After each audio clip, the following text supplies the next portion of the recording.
नमस्ते दोस्तों।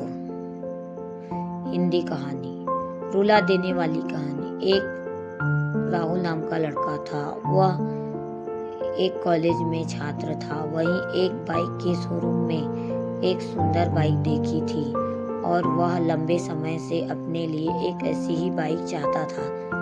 राहुल जानता था कि उसके माता पिता इसे खरीदने के लिए सक्षम नहीं है, इसीलिए उसने उन्हें बताया कि उसे यह बाइक अपने ग्रेजुएशन कंप्लीट होने पर गिफ्ट के रूप में दे।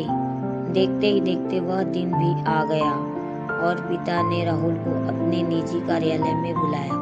उन्होंने उससे कहा कि मुझे तुम्हारे जैसा अच्छा बेटे पर बहुत गर्व है। उन्होंने उसे बताया कि वह उससे कितना प्यार करता है और उसे एक प्यारा रैपर से लिपटा हुआ उपहार दिया।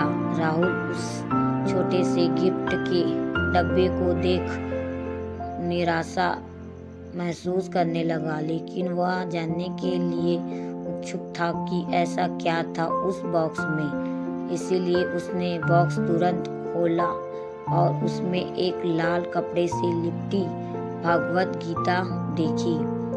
आप इतने अमीर हैं और आप मुझे केवल एक गीता दे रहे हैं।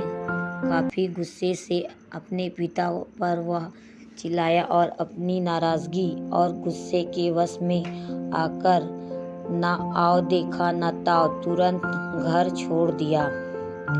काफी साल बीत गए। राहुल अब एक सफल व्यवसायी बन गया था।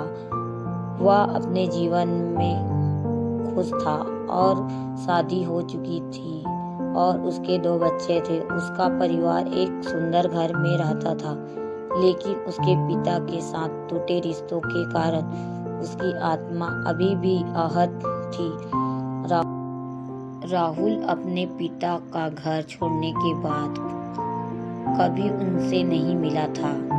राहुल को उस दिन के बाद से अपने पिता को न मिलने का पछतावा हमेशा रहने वाला था, क्योंकि एक दिन उसे एक पत्र मिला जिसमें उसके पिता के निधन की खबर थी और साथ ही यह बताया गया था कि उन्होंने अपने जीवन भर की पूंजी वसीयतनामा के अनुसार अब राहुल के नाम कर गए थे। अपने पिता की सारी संपत्ति विरासत में मिली।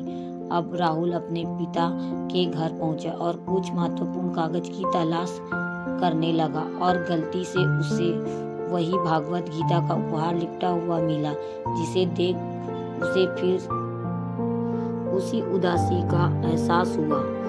उस गीता को उसने अच्छे से देखा तो उस पर अपने पिता की हैंडराइटिंग में कुछ लिखा पाया।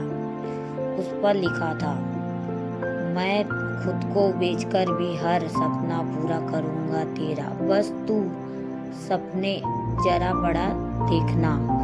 यह कविता पढ़ी ही थी कि अचानक उस किताब से एक चाबी गिरी, जिसके ऊपर लगे टैग पर उसके ग्रेजुएट होने के तारीख के साथ धन्यवाद और मेरा बेटा मेरे सारे सपने को पूरा किया, आज मैं बहुत खुश हूँ, यह लिखा हुआ था।